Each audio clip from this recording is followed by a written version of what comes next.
Hello and welcome to Homescreen by 11FS. I'm your host Jim and I'm joined today by David Breer, 11FS a year. How you doing, man? I'm doing really good. Good, it's good to have you back. It's been a few weeks now, you've been away. We've had Jay on the show and we've also had Tundi on. But yeah, good to have you back. We're going to take a little look at N26 today, aren't we? Sounds good. So if you didn't watch the first few episodes, check it out on either YouTube or on David's Twitter via Periscope.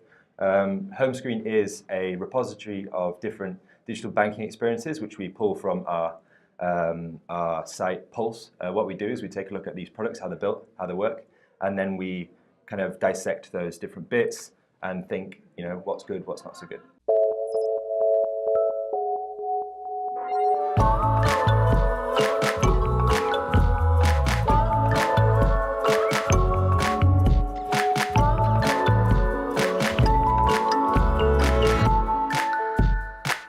Cool. So N26 have got a pretty big challenge ahead of them, moving into the UK, US, and Brazilian markets. So what we're going to do today is take a look at their UK product, what it is at the minute, how we think they're getting on. So this first video we're going to take a look at is for N26's Spaces feature. So as you can see from this video, N26 start off by allowing you to sort of drag and drop these different bits of money into different pots. So we will then enter the amount in, and then click confirm, and that's a nice, simple, quick validation message there from them. So that's a real simple bit of functionality they've got available to UK users. And then creating a pot here, we can see that happening via the nice pastel colors there, and then entering in the name of the thing we want. And then we're going to take a look at this in comparison to Manzo. So Manzo have just released this sort of pretty advanced savings pot in comparison with Oaknorth. We can see a similar process here, but what we're going to do is create the pot. You can see there in the corner provided by Oaknorth, and then we're entering in the name. So this is going to be the amount. Well, they were pretty aggressive with the amount there. And then we can see how they allow you to like round up transactions and lock the pot and things like that. And then you can see there how you can move money in and validate that with your national insurance number. So once that's done, entering in that, then we can see how the call to action button below is going to sort of flare up, and we're going to be able to complete that. So declaring via the terms and conditions, not quite as impressive as some of the other terms and conditions we've seen, but, and there we go, we're all set. So yeah, that's how the two savings pot functions work. We've got on the one hand there, N26 is pretty minimal, but really nice style of product. And then Manzo have been in the game a little bit longer at developing it and have added a bit more extra functionality in it.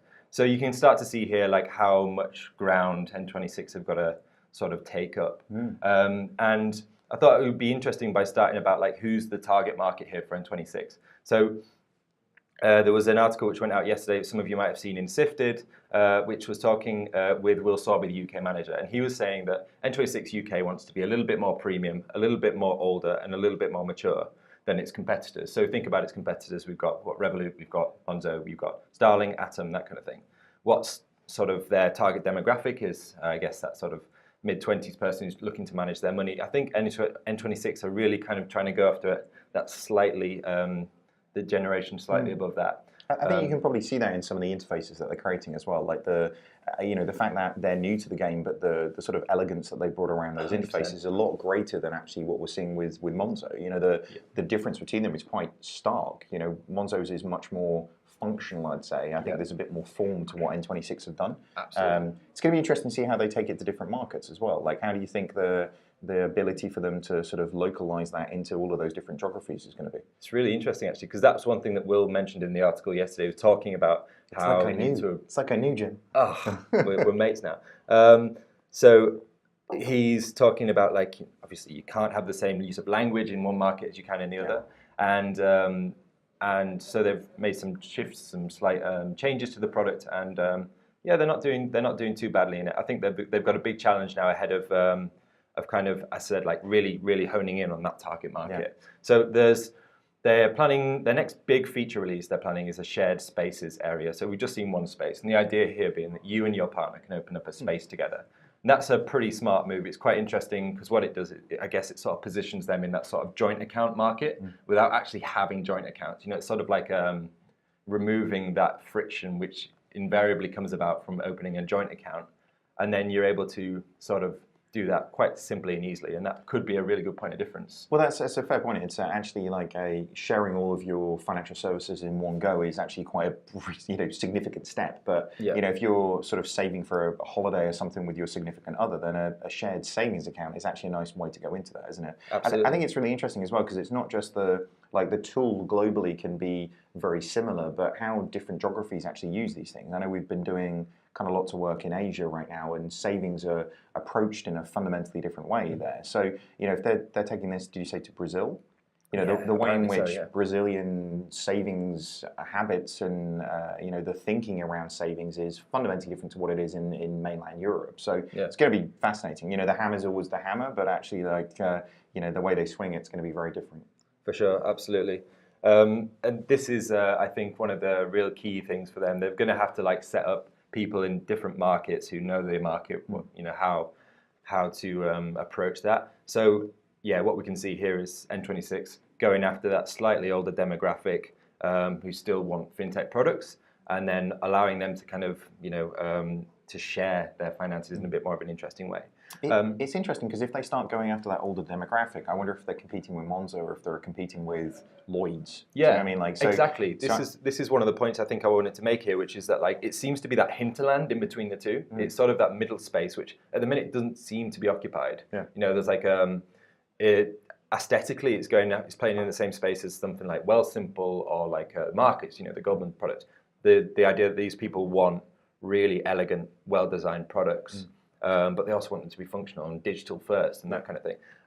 So there's a really nice sort of mid area there, probably with more cash as well, to be honest with you. Those people would probably be more willing to put their entire salaries into these accounts. Well, they're definitely going to have more savings to save, right? So it's, arguably it's a more profitable way to create balances, right? Absolutely. And then the other thing that you touched on there about different markets is, I guess N26 are really lucky in the sense that they can sort of recycle these software development kits. They're able to say we know this Spaces feature, it's exactly the same as the one we've got in Germany. Yeah. We can just use that functionality and just pop it straight into our American product or our Brazilian product or whatever. And so what they can do there is really sort of, they know they've got the features that work and they're good, and they know that they're elegant, and the rest of it's just all sort of, a little sense of tweaking, Yeah, once they've got the kind of regulatory approvals in various different jurisdictions, then actually taking functionality globally just feels like a very efficient way of doing things. 100%. Arguably, it's this bizarrely one of the major inhibitors that big global organizations have. Yeah. So if you're a HSBC or a Standard Charter or somebody or a Citi, doing that is really difficult from their perspective. I know we've had on various different shows we've had people from HSBC say if they do anything, they have to do it for 67 countries at a time. Yeah. But N26 is taking the view of do something amazingly well in one geography. They started in Germany and now roll this out. So it's do something successful and then take it to other people. So absolutely. It just seems sensible when you say it out loud, right? Absolutely. It's sort of like a plug in and play type thing. It's you plug this bit of functionality in, see if it works. If not, pull it out, whatever. Yeah. That's the kind of overview of their spaces, where they're at in comparison to Monzo. I think we should just round off by saying something about Monzo's pots in the sense of, obviously, the pots feature's been going for a while now. N26's spaces in the UK at least is very, very young. So surely we're going to see some developments here. We've already seen that they're going to introduce shared spaces, but there's a potential for them to include things like savings spaces with exactly the same functionality as Monzo. Being able to have a sub account within your N26, which will allow you to have a 1.5% interest rate or something. Yeah. That's all possible for those guys, right? I agree. Cool. So that's an overview of spaces. What we're going to do now is take a look at moving on to the payments and transfers functionality.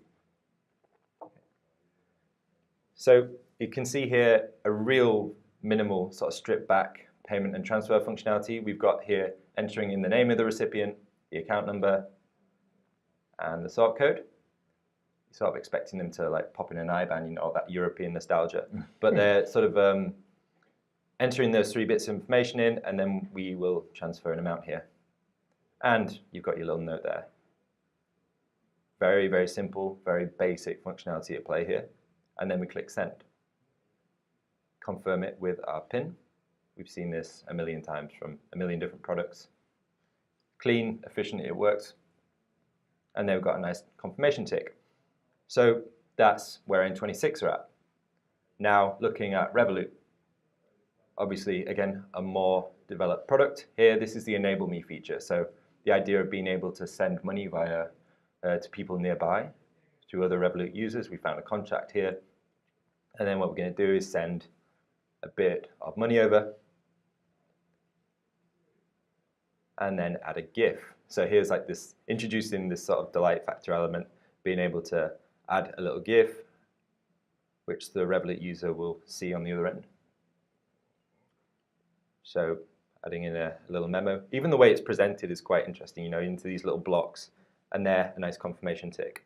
So there, comparing N26 with Revolut. So I guess what I wanted to talk to you about a little bit in there is the idea of how small is a lovable product from kind of like a company like N26. They're a big player, but they're moving into a space which is very, very developed in terms of this sort of functionality. So for sure, that means that there has to be the minimum livable product in this instance needs to be larger. For sure. Yeah, I think there's always a trade-off between form and function, right? And I think in this particular instance, if you look at what N26 have got, it's very much function. You know, a payment is a payment is a payment. And I know Revolut have done some great things with the gifts to try and make it something that you might actually talk to your friend about a thing. But fundamentally, nobody like wakes up and goes, I want to do more payments. Do you know what I mean? Like, so actually, as far as the sort of opportunities for delight go, then I wouldn't have thought, you know, purely a simple payment capability would be the thing would be there. It's interesting that, you know, given the sort of elegance that we saw in some of the other pieces from N26, you know, this looks a lot more basic, doesn't it? You know, it is really just a very happy path journey out into making a payment and back into the main screen, which again looks a lot more a bit more form to the function with the rest of it. So I imagine they'll iterate this a lot. But I think it goes back a little bit to what you were saying earlier on. So, like, surprisingly, given that they've had payments capabilities in multiple geographies, the fact that this isn't a lot more advanced at this stage, given that they have done those things, surprises me a little bit, if I'm honest. For sure. That's interesting, but I think there's another part of it, which is in the German market. One of the key bits of functionality is called like Cash 26. So the ability to find like ATMs and like cash products is sort of built into the payment functionality there. And what they could do is say, I want to know where this ATM is or whatever. That's a key kind of area where obviously that's not a big thing for us here, especially in like London or in even a lot of the places. I was out in like the Yorkshire Dales a few months ago, and like my dad was paying on iPhone on his Apple Pay and things like that, and you're thinking, you know, the need for cash and the need for ATMs is just kind of going. Exactly, and it's sort of one of those things where like different markets, as we've said earlier, have different requirements. So I think what maybe this could say is N26, they're feeling around, they've got their basics in place, they think, okay, as you said before, no one's sort of crying out for like this sort of Bluetooth payments functionality from a delight perspective. But what they can do is with this is they've got the payment functionality out there. Then we can say, okay, what do our users want? What do they need? Well, and honestly, like the Bluetooth connected payment stuff, I've never really used it. No, I don't think you do. I don't think you do use it. Yeah. Like it's not one of the things. It's a nice novelty. Well, that's the thing. I like the idea of it. I like the fact that they've thought about doing it, and that. But I just think for things like bill splitting or for making payments, there's much easier journeys, much more. Sort of well-trodden design patterns for those things that actually people are going to adopt a lot quicker. So you know, unless I like other examples where people have used it. I know you know, in terms of like joint account opening from Starling's perspective, they're used in a similar way, and you know, that's smart because it requires less effort from a user's perspective to actually then complete that journey. And it's helpful from a regulatory perspective as well, I guess. So but in this step, it's actually like probably more faffy than it is like real benefit. But I agree. I really do agree. And I think definitely for if we're taking the assumption, the basic assumption that N26 have clearly defined who they want to target here in the UK, then obviously much more sort of such less faffy functionality is going to work for them a lot better. Okay. So yeah, I guess the one thing we can take away from this is that don't do Bluetooth payments. Stay away from them. So I guess the next point is a little bit more around the competition element. So N26 are probably a little bit, as we've said, a little bit late to the party here in the UK, and they are competing against a few brands who have been sort of competing against each other for the past 2 years in terms of functionality. You know, we were over Impulse, we were able to like see Starling release a feature 1 week and then the next week Manzo would release it. Or I'm sorry if I've got that the wrong way around, I don't want to offend anyone. But you know, that kind of thing, you know, like a tit for tat type functionality, and that really drives them on to create really good products. Sure. Is it too late for them now? Like, I mean, the difficulty is like there is only so many early adopters around, right? And you know, N26's strategy has essentially been to go around and find the 2% of the most early adopters in many different geographies around Europe. You know, it isn't necessarily like they're late to the Challenger Bank party. No. It's just they're late to the UK. Yeah. You know, they've been stomping around Europe, kind of hoovering up. What have they got? Like 4 million customers or something like that. Yeah. You know, so hoovering up kind of customers in various different geographies. And it's really whether, and I think to your point earlier on around, are they going actually into a kind of hostile grounds where they're trying to take customers from Starling or from Manzo, or actually are they coming in and going, well, actually we're going to be a slightly more grown-up alternative. Yeah. This is for people who may be first direct as in delivering everything that they want to, and then there's a couple of million customers that they can go after there. Yeah. You know, with a savings piece, they're going after people who want that capability, but want it in a kind of a slightly more elegant, slightly more grown-up kind of parcel. Sure. And maybe that, you know, that's a different type of ground. It's almost like sub-premium. That's what they're looking for. I mean, like, you know, sub-private banking, that type of side of things. So if they kind of go at that space, well, that's not really where Manzo and Starling are playing right now. Not at all. And definitely not kind of from a Revolut or an Atom perspective. So I think it's, you know, there's some opportunity there. But I do think, though, it's one of these things that the saturation in the market is going to be really interesting. You know, Absolutely. not all of these challenges kind of coming into this space can acquire, you know, enough customers to make a real big dent in the big incumbent organizations. But with the product that they've got, and you know, I kind of like N26's branding, like the no bullshit kind of like literally the no bullshit campaign. I think will resonate a lot with people kind of over here in terms of the approach and the sort of stance that they're kind of taking with that. Well, and I guess, you know, we're seeing that in their interfaces, right? Yeah, to be sure, but to a certain extent. But there's also the case where they've redacted some of that sort of no bullshit language. They've realised that that's not for everyone here in the UK, and there could be an argument to say like, you know, that demographic that they're targeting might not want that in a little bit. They had something called, I think it was 26 reasons or something instead. So they had initially this sort of no bullshit thing, and then they replaced that with 26 reasons why you should bank with N26. And they found actually that resonated a lot more with their target market. I mean, so Revolut getting away from get shit done, N26 getting away from no bullshit. What's the world coming to, guys? Like, seriously. I know. We can't have some light swearing in marketing. I don't know what the world is coming to. So with that in mind, I guess, like, what do you think they need to do from a sort of organizational, maybe from a product perspective, in order to kind of attract this market? You know, in terms of like payment functionality, is it all about like concierge servicing? Is it all about like customer support? What's the play from your perspective? So honestly, I think to your point earlier on, I think the places that these guys have been winning, you know, the beautiful thing that the Revoluts and Starlings, like, it's been an arms race, right? Yeah. You know, they're in a situation where it's not really about what they're doing today. It's the fact that every few weeks there's a release and there's new capability kind of coming to me. Yeah. And that's actually the sort of stark difference that I think is, you know, a big bank will do a massive redesign project, which feels like more like a marketing thing. You're reskinning existing functionality, and that's all that's there. Yeah. And that happens in a 2-year cycle with some, you know, crazy big design agency probably copying all the shit that Manzo do anyway, right? No, like naming no names, but that was pretty obvious who that was. But being in a situation where that was what people's expectations was, the challenger banks coming in and relentlessly pursuing better capability and bringing new things to the market, it is almost like the bar that's been set. Mm-hmm. You know, we talk a lot about the difference between owning a product and having a service. when new capability comes out on Spotify and you suddenly can create those playlists in a different way that you never could do before, or we can have a joint playlist and argue about what music we want to listen to in the office, that type of stuff. Like, these are things that are, for a certain groups of people, are just kind of an expectation. Yeah. Like, my bank should get better every day for me. 100%.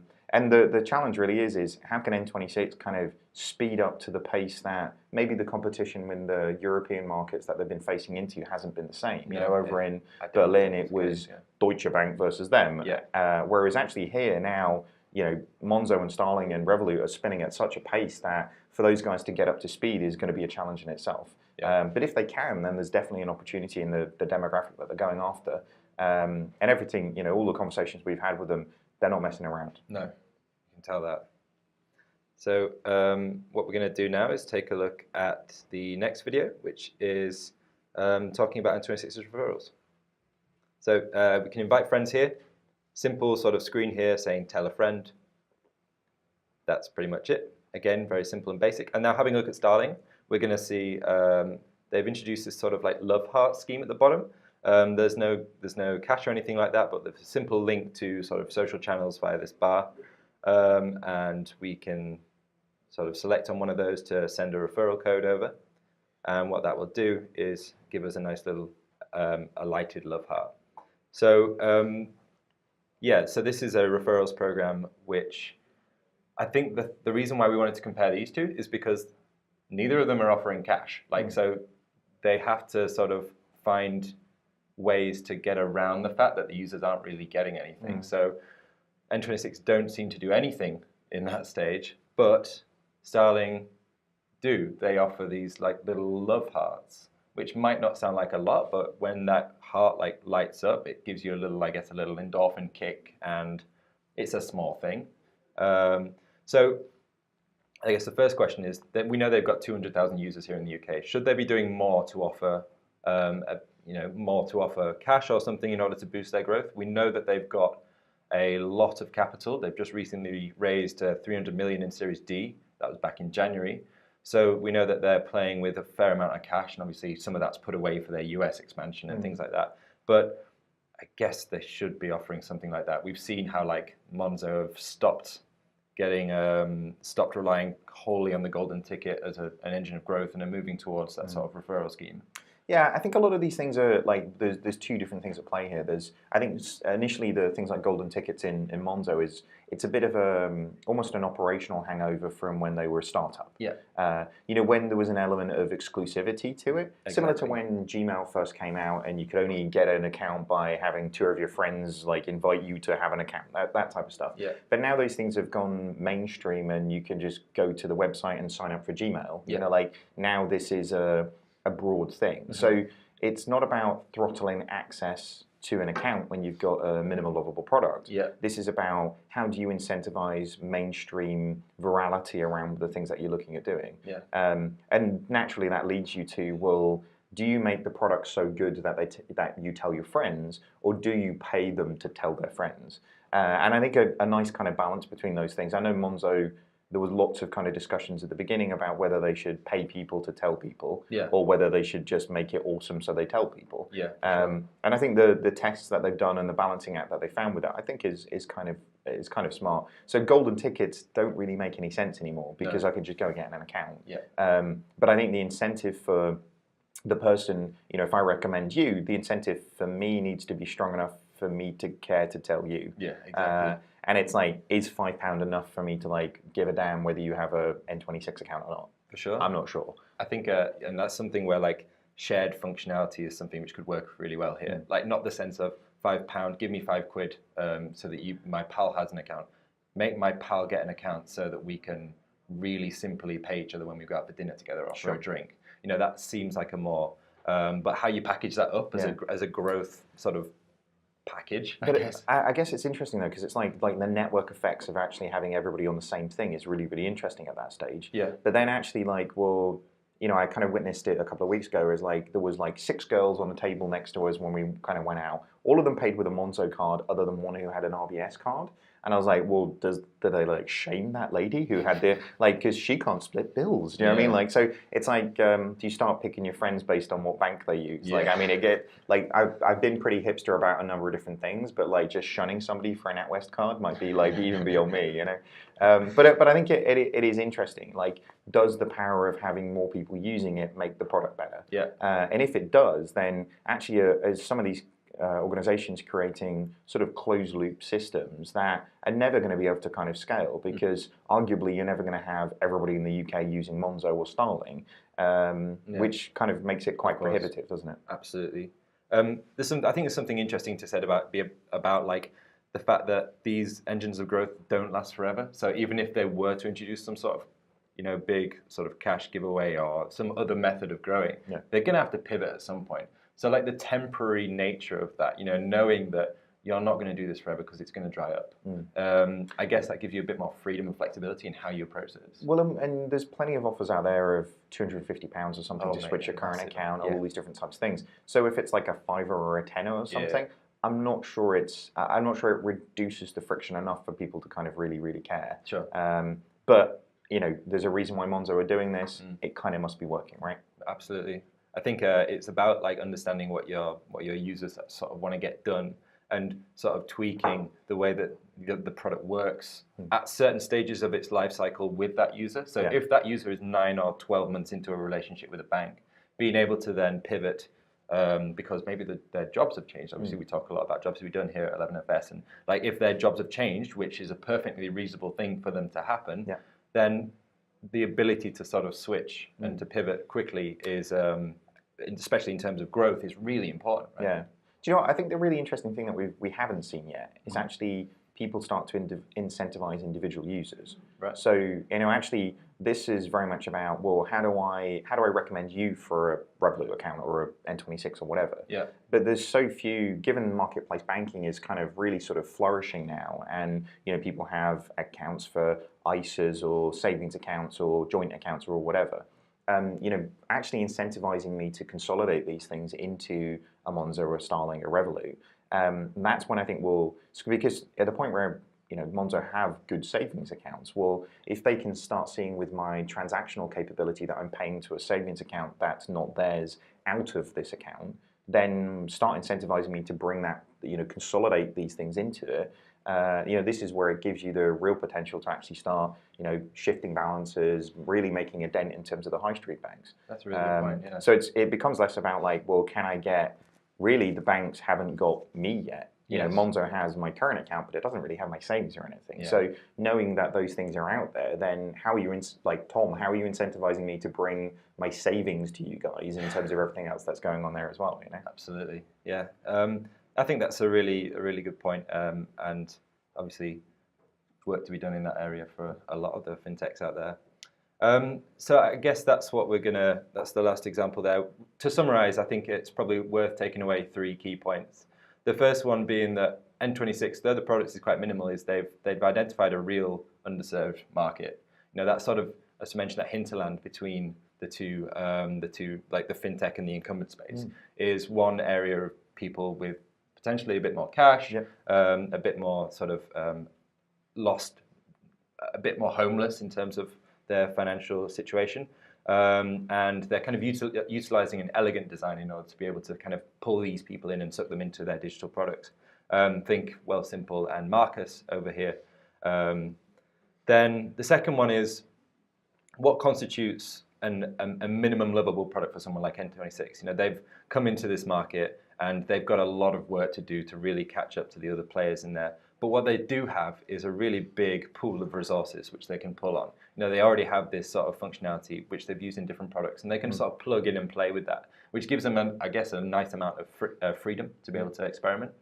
And then the third one is sort of the engines of growth that companies like N26 are sort of utilizing at this current time in the UK. So how can they play upon these shared spaces as a way of getting people into the product? Can they, like you mentioned, make use of this marketplace play in order to get people incentivized to put all of their cash into their accounts?